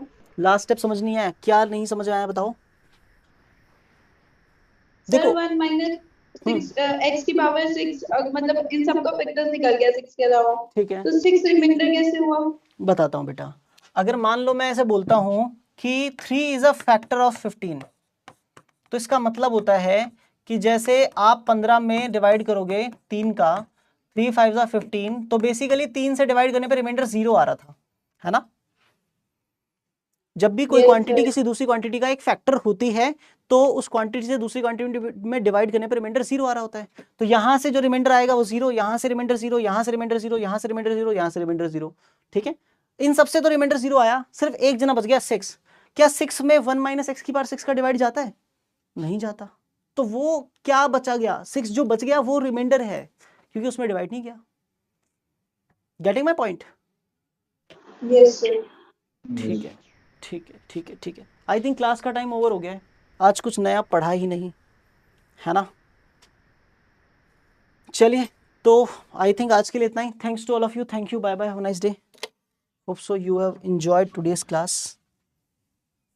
बचे हुए अगर डाउट्स बचे हैं तो नेक्स्ट क्लास में देखेंगे, ठीक है। बाय, आज के लिए इतना ही। Okay sir, bye. हेलो।